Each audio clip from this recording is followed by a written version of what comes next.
Welcome dear students in AC starter. आज मैं आपको वर्कशीट नंबर 85 करवाने जा रहा हूँ। ये 6 से लेकर 8 क्लास की वर्कशीट रहने वाली है और 17 अक्टूबर 2020 की वर्कशीट है।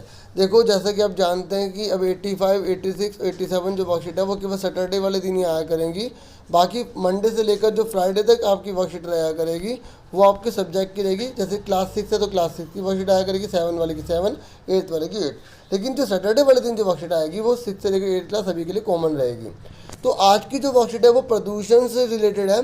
तो प्रदूषण के 3 प्रकारों के बारे में बताया गया है। एक है जल प्रदूषण, दूसरा बताया गया है वायु प्रदूषण, तीसरा बताया ध्वनि प्रदूषण। अब हम फटाफट वर्कशीट को समझ लेते हैं, फिर सारे क्वेश्चन आंसर करेंगे जो मैंने सॉल्यूशन कर रखे हैं। तो प्रकृति में उपस्थित पदार्थ संतुलित और हितकारी मात्रा में रहते हैं। ये कह रहे प्रकृति में जितनी भी सब चीज़ें होती है ना, सब बैलेंस रहती हैं, ठीक है, अपने को संतुलित बना के रखती हैं।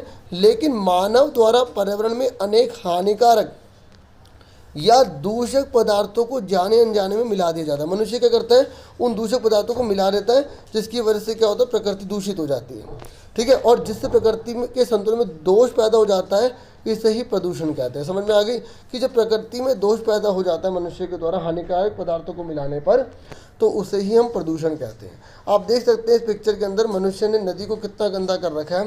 जीव जंतु उन्हें खाने पर मजबूर है, जिसकी वजह से वो बीमार पड़ेंगे, अनेक प्रकार की उन्हें समस्या को झेलना पड़ेगा, ठीक है। तो मनुष्य प्रदूषण को फैला रहा है, जानबूझकर या अनजाने में ही फैला रहा है।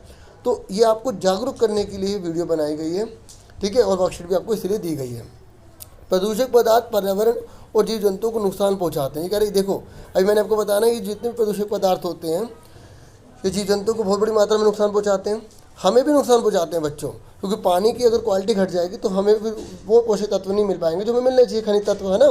तो वर्तमान में प्रदूषण की स्थिति भयंकर हो चुकी है, इसलिए पूरे विश्व में इससे निपटने के लिए अनेक प्रयास किए जा रहे हैं, ठीक है। क्या आपने कभी कोई प्रयास किया है, ये पूछ रहा है कि आपने कोई प्रयास किया है कोई। आपको प्रदूषण समाप्त करने के लिए किन किन प्रयासों की जानकारी लिखी है, तो आपको यहाँ पर वो लिखना है। अभी आंसर आपको दिखा दो, पहले आप वर्कशीट को पूरा समझ लीजिए। फिर आपसे पूछा गया कि प्रदूषण की हानियाँ तथा इसके प्रति जागरूकता के लिए स्लोगन लिखना है आपको, ठीक है। यहाँ पर आपको स्लोगन लिखना है। उसके बाद है कि प्रदूषण के कारणों की सूची बनाइए कि जल प्रदूषण कैसे कैसे होता है, वायु प्रदूषण कैसे होता है, ध्वनि प्रदूषण कैसे होता है। हालांकि आप बहुत सारे आंसर तो पिक्चर को देख के समझ गए होंगे। एक और गाइडलाइंस है जो आपको दी जा रही है कि बच्चों हाथों को साबुन से अच्छे से धोना है, पानी से अच्छे से धोना है, ठीक है, नियमित रूप से धोना है, बिल्कुल लापरवाही नहीं करनी, जैसे कि आप जानते हैं एक पैंडेमिक चल रही है, ठीक है। अपना पूरा ध्यान